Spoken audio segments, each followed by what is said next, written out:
નવું આપણે શરૂ કર્યું છે આજથી કે આપણી જે ભૂલો થાય છે તો એને અરીસા સામે જઈને વાતચીત કરવાની. બરોબર. બરાબર. એટલે એના વિશે તમે ફોડ પાડો. તમે તો ઘણી વાતો કરો છો હાલતા ને ચાલતા, અમારાથી એવું થતી નથી. એટલે કમ્પલસરી એક ટાઈમ કાઢીને 2 દિવસમાં 2 ટાઈમ કાઢીને કરવું પડશે. તો એના વિશે વધારે પ્રકાશ પાડો તમે. હા હા હા, દાદાએ છે ને બહુ મોટી વસ્તુ અમારે હાથમાં આપેલી કે નોર્મલી શું થતું હોય છે કે જ્યારે આપણે આમ દાદાની વાત કરીએ અને ચાલો પ્રતિક્રમણ કરીએ, વાતચીતની વ્યવહાર કરીએ, પણ દાદા કહે આરીસા સામાયિક. હવે આરીસા સામાયિક દાદાની બહુ મોટામાં મોટી શોધખોળ છે. આરીસા સામાયિક એટલે શું કે આરીસામાં જઈને બરોબર કેશવને બરોબર જોવાનું અને કેશવ જોડે ધીરે રહીને વાત કરવાની, અંદર બેઠેલા ભગવાનને નમસ્કાર કરવાનું, પછી પૂછવાનું કેશવભાઈ મજામાં છો ને, બહુ સારું કામ કરો છો, આખો દિવસ દાદા જોડે તમારે બહુ કનેક્શન થાય છે, દાદાની બધી વાતો તમે સમજો છો અને દાદાના કયા પ્રમાણે આજ્ઞા પાડો છો, બહુ સારું કરો છો. બરોબર. પણ આ વસ્તુ તમારામાં બહુ ખોટી છે. તમે છે ને ટાઈમ બહુ વેસ્ટ કરો છો. તમે છે ને જ્યારે આપણે દાદાની વાત કરતા હોઈએ તે વખતે તમે પછી આ બીજી કોઈ ચોપડી ફાઇલોને લઈ આવો છો. જ્યારે તમારે આ બાજુ જવું હોય, ફેક્ટરી જાઓ છો, તો ત્યારે આખા દિવસમાં તમે બધું ભૂલી જાઓ છો કે દાદા ભગવાન છે, કેશવ છે, શુદ્ધાત્મા છે, કોણ છે. આટલું બધું ધંધામાં ઇન્વોલ્વ થઈ જાઓ છો. તો દાદા ભગવાન બી બહુ મોટા કોન્ટ્રાક્ટર હતા. તો દાદા કે અમે એક સેકન્ડે પણ આમાં એમ પટેલમાં આવતા નથી, પણ એમ પટેલ તરીકે તો આટલું મોટું કન્સ્ટ્રક્શનનું કામ કરતા હતા. એટલે તમે અને પછી દાદા એવું બી કહે છે કે જે જ્ઞાન મારી અંદર પ્રગટ થયું છે, જે જ્ઞાનમાં હું રહું છું એવું જ હુબહુ જ્ઞાન મેં તમને આપ્યું છે. કંઈ મારી પાસે કંઈ મૂકી નથી દીધું કે ભાઈ આ તો છે મારા શિષ્યને પહેલા જમાનામાં એવું હતું કે ગુરુકુલી હતી તે આપતા નહોતા. કારણ કે શું છે એક ગુરુ ચેલો બધા ગુરુ કરતા આગળ નીકળી જાય એટલે અડધી વસ્તુ આપે, અડધી ના આપે. પણ દાદા કે અમે તો કશું અમારી પાસે રાખ્યું જ નથી. જે કેવળ જ્ઞાન અમારી અંદર પ્રગટ થયું છે એવું હુબહુ કેવળ જ્ઞાન મેં તમને આપેલું છે, પણ કાળને લીધે બરોબર અમને પચ્યું નહીં અને તમને પચશે નહીં. બસ એટલું જ ખાલી બાકી રાખ્યું છે. તો આપણે આપેલું છે બધી પૂરી વસ્તુ, ફૂલ વસ્તુ આપેલી છે. બરોબર. તો દાદા જેવી રીતે આ કાળની અંદર આવું વિજ્ઞાન પ્રાપ્ત થઈ ગયા પછી એટલું બધું સેપરેટ રહી શકે છે, એક સેકન્ડે પણ એમ પટેલમાં આવતા નથી અને નિરંતર છૂટા રહે છે, એવું કેવળ જ્ઞાન દાદાએ અમને આપેલું છે. તો અમારું ક્યાં પુરુષાર્થ કાચું પડે છે? આવી રીતે વાતચીત કરવી પડે. જેવી રીતે દાદા કહે છે કે જે સુખ મારી અંદર પ્રગટ થયું છે એવું આખું હુબહુ સુખ તમને મેં આપેલું છે અને એ સુખથી તમે એવું છૂટા રહી શકો છો, નિરંતર પોતાના સ્વની પરિણતિમાં રહી શકો છો. એટલે આવી બધી મોટી ટોપ ઉપરની લેવલ પર દાદાએ અમને બેસાડ્યા છે. પણ હવે આપણે શું થાય છે કે આપણે આ વિજ્ઞાનનો ઉપયોગ બરોબર કરતા નથી. જે આપણે ઉપયોગ કરીએ ને એમનું, તો દાદા જેવી જ આખી સમાધિ રહે, ગજબની સમાધિ રહે. કેટલા બધા મહાત્માઓને તો આજે બી હું જોઉં છું કે જ્યારે બી મળું એનું શું આનંદમાં હોય છે, શું કે કેશવભાઈ બહુ ગજબની દાદાએ કયું જ્ઞાન આપ્યું છે, તો આખો દિવસ એટલું બધું આનંદમાં રહું છું કે મારે વર્ણન નથી થતું. એટલે આ વિજ્ઞાન કેવું કામ કરે છે કે જો આપણે એનો ઉપયોગ કરીએ, જેટલી વાર એનો ઉપયોગ કરીએ તો તમને એ જ પરિણતિ દાદાજી પરિણતિમાં રાખે એવું વિજ્ઞાન છે. ઓન ધ સ્પોટ સોલ્યુશન, સેકન્ડે તમને નિરંતર સમાધિ રહે એવું ગજબનું વિજ્ઞાન દાદાએ આપ્યું છે. પણ એ દાદા પોતે બી એમાં રહેતા હતા. દાદા ભગવાન પોતે બી એમ પટેલ સાથે વાત કરતા હતા. દાદા ભગવાન પોતે બી આઈનામાં જોઈને એમની સાથે એમ પટેલ સાથે વાત કરતા હતા. એ જે દાદા અમને બતાડ્યું છે અને પોતે રહેતા હતા, એ આપણે એક વખત કરીને જોઈશું ત્યારે ખબર પડશે કે આમાંથી કેવી બધી છૂટાપડાની જાગૃતિ આવે છે, કેવું છૂટાપણું રહે છે, કેટલું આનંદ રહે છે. જે દાદા વારે ઘડી વાક્ય બોલતા હતા ને, પણ કરે નહીં ને, એમાંથી અમારે બહાર નીકળવાનું છે. દાદા શા માટે એવું બોલતા હતા, પણ કરે નહીં ને? મેં તો બધું રસ્તો આપ્યો છે. મેં તો એવો બધો દરેક વસ્તુ આપી દીધી છે કે તમે મારા જેમ રહી શકો છો, નિરંતર મુક્ત આનંદમાં રહી શકો છો, પોતાની સ્વની પરિણતિમાં રહી શકો છો. બધું જ મેં તમને આપી દીધું છે. પણ આપણે શું છે એ કરવા માટે શું છે આપણે ટાઈમ કાઢતા નથી, અથવા તો કે આ પછી કરીશું, હજુ તો ટાઈમ છે ને જવામાં. આમ કરતા કરતા કરતા ટાઈમ પૂરો થઈ જાય છે. પણ આપણે શું તૈયારી કરવાની હોય કે સાલું ગમે ત્યારે થઈ જાય. દાદા કહ્યું છે કે 1-2 અવતારમાં મોક્ષે જતા રહે એવું જ્ઞાન આપ્યું છે. અને પછી જો તમે ના રહો તો દાદા એવું બી કહેતા હતા કેટલાને તો 4-5 વાર હજુ 4-5 અવતાર કાઢવાના છે કે શું? એનું અર્થ શું કહેવા માંગતા હશે કે હજુ આ આજ્ઞામાં નથી રહેવું, હજુ બધી આમાં પડ્યા રહેવાનું છે, હજુ તમારે આ બધી દુનિયામાંથી બહાર નીકળવું નથી, હજુ કેટલી માર ખાવી છે, હજુ કેટલી માર હજુ ખાશો? એક અવતારમાં સારો એક જ અવતાર બહુ ભારે પડી ગયું છે, તો હજુ કેટલા અવતાર કાઢીશું? કોઈ આજની તારીખમાં પણ કોઈ એક ઘરનું વ્યક્તિ કે બહારનું કે ગમે તે આવીને કઈ જોરથી અમારી બેજતી કરીને જાય કે ગમે તે બોલી જાય તો ફ્રેક્શન ઓફ સેકન્ડ માટે તો અમે હાલી જતા હોઈએ છીએ, ગમે તેવું જ્ઞાન હોય. થાય છે કે નથી થતું? થાય છે ને. પણ દાદાની હાજરીમાં આટલા મોટા બ્રહ્માંડના સ્વામી થઈને બેઠા હતા. આખું ગમે તેવો સંજોગ આવે, ગમે તે કોઈ આવી તે આડી તેડી વાત કરીને જાય, ગમે તે કશું બોલી જાય, તમે તો હુક્કો પીઓ છો અને બધી આટલી મોટી જ્ઞાનની વાત કરો છો, તો પણ દાદા એમને હસીને જવાબ આપતા હતા.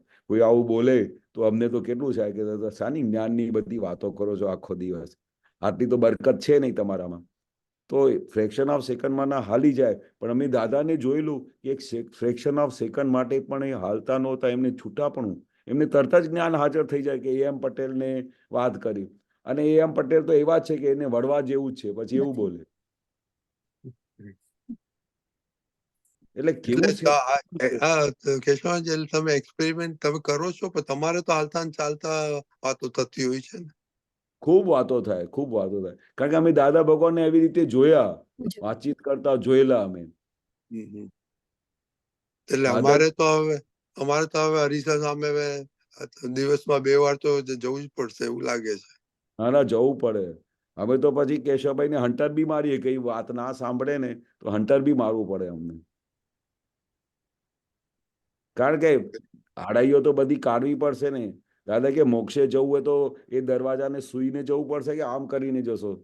સાંકડું માર્ગ હોય, સાંકડું માર્ગ હોય, જવાય એવું ના હોય તો પછી સાપને બી પોતાના ઘરમાં જવું પડે તો કેવી રીતે જાય? ફણ કાઢીને જાય કે પેલું સુઈને જાય? સીધો થઈને જવાનું. સીધો થઈને જાય ને તો અમારે સીધું થવું પડશે કે નહીં થવું પડે? મોક્ષે જવા માટે સીધું થવું પડશે ને. એટલે બીજો કોઈ રસ્તો જ નથી. એટલે કીર્તિબેન, તમારે એક્સટેન્શન કરેલું આપણું જે સામાયિક કરવાનું છે ને, તમારું ઓલમોસ્ટ સિમિલર હતું, એટલે અમે એક્સટેન્શન કર્યું. હવે બોલો. હા, એટલે આ બધું આ વાંચતી હતી ને, એમાં દાદાએ આગળ એ કહ્યું કે હું એટલે જુદા જયારે વાત થાય ને ત્યારે આ કરો, એટલે એવું કહ્યું નથી કરો, પણ હું એક શાશ્વત આત્મા છું, જ્ઞાન દર્શન વાળો એવો હું શુદ્ધાત્મા, શાશ્વત શુદ્ધાત્મા છું, સનાતન છું. એટલે એટલે પછી ઘણા વખત પહેલા આપણને આ બધું છૂટાપણાનું જે કરાવ્યું હતું ને, આપણે પ્રયોગ કર્યો હતો ને કે એટલે 10 વર્ષ મારું હવે ડેલી થઈ ગયું છે કે હું નિશ્ચય નિર્ણયથી કેવળ શુદ્ધાત્મા છું. નિશ્ચય જ્ઞેયો અનેક પ્રકારના હોવાથી એની સામે હું અનંત જ્ઞેય વાળો શુદ્ધાત્મા છું, હું અનંત દર્શન વાળો છું. એટલે એ આત્મસિદ્ધિના ગુણો એ મેજર બધા એ વણાઈ ગયું છે. પણ મારું આગળ એટલે આ બધામાં સંજોગો આવે ને, એટલે મેં તમને આ ક્વેશ્ચન હમણાં એટલે કરેલો કે સંજોગો, કોઈ બીમાર છે એટલે મને સમાચાર મળ્યા એટલે આપણને ગમ્યું, દુઃખ ગમ્યું, નહીં ગમ્યું, આમ નહીં ખરાબ એવું લાગ્યું. એટલે એમાં પણ પછી છૂટું ના રહેવાયું કે પણ ત્યારે પહોંચી ગયું અમારું દાદાનું નિશ્ચય નિર્ણયથી કે, અને પ્રાર્થના થઈ એ પહોંચે જ ને, એમ કે બહુ સરસ રીતના પ્રેયર થઈ ગઈ એમના માટે. બરોબર, બહુ સરસ. એટલે એ દુઃખનું હતું, મને ખરાબ લાગ્યું કે she is not feeling good, she is not feeling good. પણ પછી મેં કહું કે ના, એ તો એના પણ સંજોગો છે, હા સામેવાળાના. અને દાદા એમને આ સંજોગોમાંથી સરસ રીતના પાસ થવાનું. દાદા બરાબર. શક્તિ આપો, આપનું જ્ઞાન એમને હાજર રહે. હાજર રહે. એટલે પણ આપ જરા એનું વિવેચન થોડું બોલો, આપ થોડું એક્સપ્લેન કરો. પણ હા this is what I am saying કે મારા ડેલીમાં આપણને પેલા છૂટાપણાના જે પ્રયોગ કરાવ્યા હતા ને કે રિલેટિવ હા કોણથી કીર્તિ છું, નિશ્ચય નિર્ણયથી હું હા શુદ્ધાત્મા છું, એ શુદ્ધાત્મા તમે પરમનન્ટ છો, કીર્તિ ટેમ્પરરી છે, એ હા બધું મારું રોજનું થાય. પણ એમાં આત્મ ગુણના, આત્મસિદ્ધિના ગુણો એ 6 કે 8 આઈ જસ્ટ આંખો બંધ કરીને જસ્ટ લિટરલી બોલાય. અને હમ, પણ આ એટ ધ સેમ ટાઈમ આ ભાવથી એની પ્રેયર થઈ. બીજું બધું હમ. તો નહીં ખબર પડી, પણ પેલું જે સંજોગ ભેગો થયો ને મને ખબર પડી, એટલે આઈ મીન જસ્ટ જીવ બળે. I mean you don't like it, you don't ગમ્યું નહીં. આઈ મીન કે they are not, she is not feeling good એમ એવું. હા એ તો દાદા શું કે છે કે ભાઈ ગમે તેવો સંજોગ આવે અને તમને એવું ભાવ થાય કે ઓહો આ કેવું થાય છે આવે, એના કરતા એવું બધું વિચારવા કરતા, એવું બોલવા કરતા સીધી પ્રાર્થના કરવાની. પ્રાર્થના કરો. પ્રાર્થના કરવાની ઓન ધ સ્પોટ. હે દાદા ભગવાન, એમના ભારે સંજોગ આવ્યા છે, એમને મન વચન કાયાની અખંડ તંદુરસ્તી આપજો, એના બધા કપરા સંયોગો હળવા કરી આપજો. હમ આપણે સારું લાગે, ગુડ નહીં લાગે એમાં પડવું જ નથી. નહીં કારણ કે પડવાનું. એ તો બાહ્ય વિભાગ છે, સારું ખોટું આ તે. હા પણ આપણી પાસે હવે દાદાએ શું શક્તિ આપેલી છે, દાદાએ અમને શું આજ્ઞા આપેલી છે કે કોઈ બી મહાત્માની તબિયત સારી ના હોય, ઘરમાં કોઈ રિલેટિવની તબિયત સારી ના હોય, કોઈને બી તકલીફ હોય તો સીધી દાદાને પ્રાર્થના કરો કે હે દાદા ભગવાન, એના ભારે સંજોગો હળવા કરી આપો, એને મન વચન કાયાની અખંડ તંદુરસ્તી આપો, એમને નિરંતર દાદા ભગવાનનું સાનિધ્ય રહે એવું એમને કરી આપો. હા તો દાદા શું હા કે હું સવારે મોર્નિંગમાં વોક કરવા જાઉં ને, હું 6 થી 8 2 કલાક વોક કરવા જાઉં, તો મને હમ દાદાની એક એક વસ્તુ યાદ આવે. તો હમ ગાર્ડનમાં હજારો લોકો આવતા જતા હોય ને, તો દાદાએ અમને શીખવાડ્યું કે બધા પર કલ્યાણની ભાવના કરો કે હે દાદા ભગવાન, આ જેટલા બધા લોકો જાય છે એને દાદા ભગવાનનું કંઈ ને કંઈ કનેક્શન મળે, એને જ્ઞાની પુરુષનું સાનિધ્ય મળે, કંઈ ને કંઈ દાદા એમની જ્ઞાનની વાત કરે.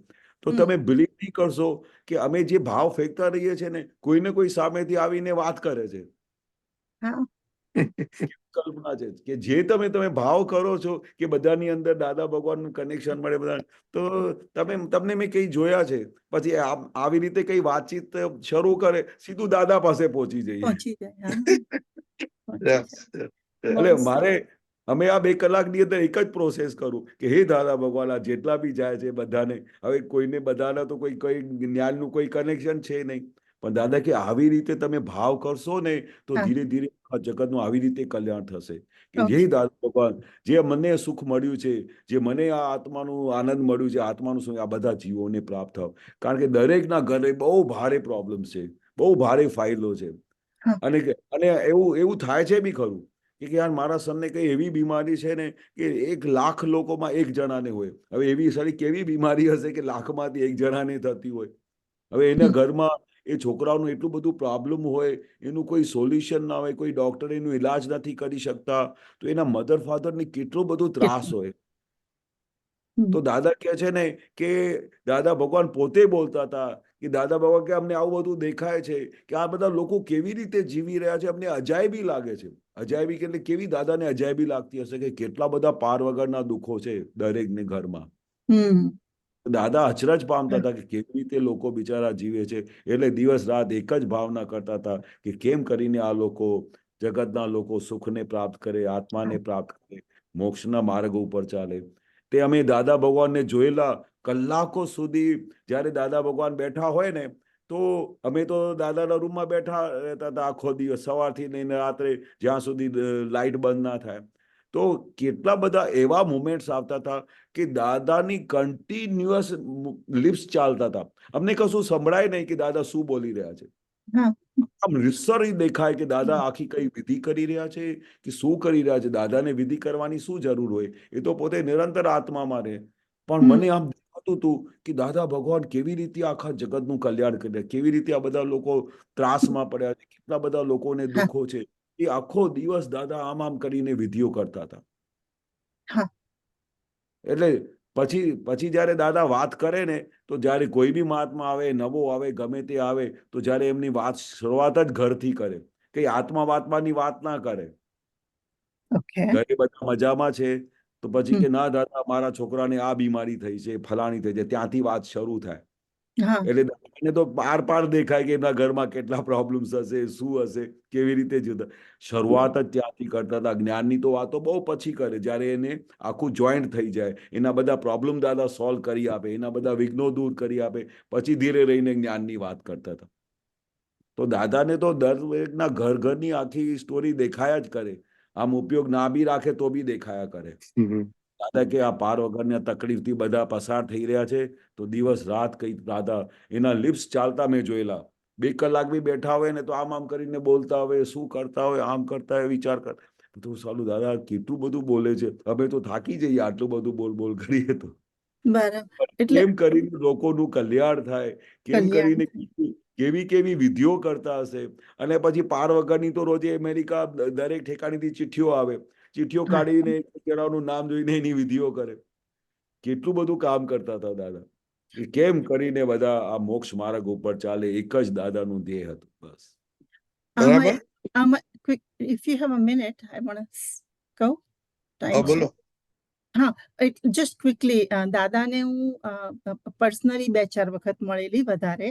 આઈ મીન હા પણ જ્યારે મને જ્ઞાન મળ્યું પછી દાદાને પેલી મળી એમની પાસે, તો મને આપે જે હમણાં જે વાત કરી ને, I don't know, he knows me for long time, એવી રીતના વાત કરતા હતા.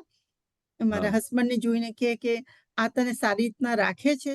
એટલે મને હા એમ થયું કે હું અમને હમણાં મળીને how can he ask me that question, કે હું આને જાણું.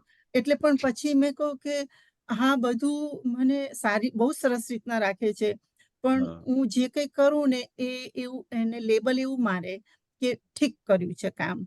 એટલે મારા હસબન્ડ પ્રદીપને કે કેમ તમને શું વાંધો આવતો હતો, the straight language like that. હા એટલે હા કે હા, મને જોઈએ ને એવી ચા નથી બનાવી આપતી. હા એટલે બરોબર. પછી દાદાએ મને જે ઝાટકી છે, હા એટલે કે તું એના મનનું એનું ચા નથી હમ, બનાવતી, આઈ મીન. એટલે હા પેલા કહું કે પછી હસબન્ડે એવું કહ્યું કે મને જોઈએ એવી હું આ મસાલો નાખીને મારા એના પ્રમાણે હું બનાવી લઉં. એટલે પછી હમ, દાદાએ મને કહ્યું કે આપણે એના મન એ કરો એમ. પણ એ હા શબ્દો, I don't know, he was અંતર્યામી, મળ્યા હશે. પણ એના પછી આખી જિંદગી અમારા હસબન્ડની જોડે એક નીડ એટલી બધી સરસ રીતના સંભળાય, ટેક કેર થઈ છે આમ. હા હા, એટલે હું આપે જે કહું ને કે એ અંતર્યામી, કે એમને ખબર જ હોય પણ એમના જે વચનમાં બળ હતું, એ હા મને કહું કે તું આ નહીં કર્યું એમ. એટલે હા એટલે કહેવાય માંગતી હતી કે આપણે એઝ અ મહાત્મા નાવ, આપણે હા જ્યારે કોઈને ભાવથી મોકલીએ, કોઈ હા બીમાર હોય કે કોઈને નહીં ખરાબ બરોબર સંજોગો જુદા આવે, તો આપણે હા એઝ અ મહાત્મા કેવી પ્રેયર હોવી જોઈએ, કેવી એટલે એનું કયો થોડું. હા હા જબરજસ્ત જબરજસ્ત. આમાં શું હતું કે અમે જોયેલું કે જ્યારે હમ બી કોઈ બી મહાત્મા અથવા અમે દાદા ભગવાન પાસે જઈએ, દાદા મારા બાપુજીની તબિયત બહુ ખરાબ છે, એટલે તમને બહુ યાદ કરતા હતા. કે એમ શું વાત કરો છો, ચાલો ચાલો ગાડી બહાર કાઢો.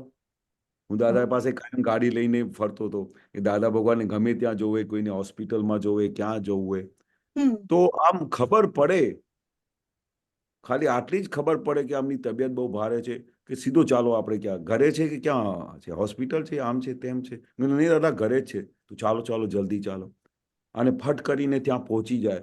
ના ટાઈમિંગ્સ જુએ, ના શું જુએ કે પછી જઈશું, ખબર પડી એટલે તરત જ ત્યાં જાય. એટલે જ્ઞાની પુરુષ આટલા મોટા બ્રહ્માંડના સ્વામી ચાહે શું કરી શકે, એમને બધું દેખાઈ આવે કે ખાલી મારા દર્શન કરશે ને તોય તબિયત સારી થઈ જશે, અથવા હું ત્યાં જઈને એની વિધિ કરી આવીશ. તો અમે દાદા ભગવાનને જોયેલા કે આખી લાઈફ જેટલા બધા મહાત્માઓ હતા, કોઈની બી આટલી બી અડચણ આવે ને તો ત્યાં હાજર થઈ જતા હતા. તો અમારું બી તો એ જ વસ્તુ છે. અમે દાદાના ફોલોવર છીએ, દાદાના અંશ છીએ, તો અમને ખબર પડે કે આ મહાત્માને કે કોઈની બી તકલીફ છે તો અમારે હમ શું કરવું, તરત જ દાદાને પ્રાર્થના ચાલુ. ઓકે તમે એના માટે શું કરી શકો, ત્યાં હોસ્પિટલ જાઓ, એમના માટે ઘરે જાઓ, એના માટે જઈને દાદાનું સત્સંગ કરો, કઈ વાતચીત કરો, તો એને કેટલું બધું સમાધાન મળી જાય. એ બધાનું દર્દ બીમારી બધી ભૂલી જાય. અને હમ. બધા મહાત્માઓ તો કેવા હોય, દાદાની વાત કરે એટલે એને યાદ જ ના આવે કે હું બીમાર છું, હા હોસ્પિટલ હમ. એવું થઈ એ- જાય. એટલે પછી દાદા અમને કહેતા હતા કે જાઓ જાઓ તમે મળી આવજો, એક એક જણા બધા જઈને એમની ઓકે તબિયતને દાદાની બધી વાત કરજો, આમ કરજો. શા માટે? કારણ કે દાદાની વાત સાંભળે ને તો એના કેટલા બધા પાપો ભસ્મીભૂત થઈ જાય. ખાલી દાદાની વાણી સાંભળે તો દાદા આમ કહેતા હતા, દાદા આમ કહેતા હતા, હમ. એની તકલીફો દૂર થઈ જાય. એટલે એટલે આપણે એઝ અ મહાત્મા ના એઝ દૂર હોઈએ તો આપણે આ ભાવથી પહોંચાડી શકીએ 100%, હમ. 100%. આખું કેમ કે વિજ્ઞાન આપણે સમટાઈમ્સ ભાવ, પહોંચાય નહીં. હા હા, ઓન ધ સ્પોટ પહોંચી જાય. અમારી ઓન ધ બધી સૂક્ષ્મ સાયન્સ છે, સૂક્ષ્મ સાયન્સ, બહારની બાહ્ય સાયન્સ નથી, અંદરની. અંદરથી તમે ખાલી ભાવ ફેંકો. દાદા કહે કે તમે અંદરથી ભાવ ફેંકો તો સામેના અંદર આખું પરિવર્તન થઈ જાય. પરિવર્તન આવે. હા દાદાની હાજરી, ધેટ્સ વોટ ઇટ ઇઝ. હા, આખું પરિવર્તન થઈ બહુ જાય. સરસ, બહુ સરસ. બરાબર. બસ હા બહુ ચાલો હવે સરસ. આપણો ટાઈમ થઈ ગયો છે, જય તો સચ્ચિદાનંદ. મંત્ર બોલાવો કે શ્યામજી.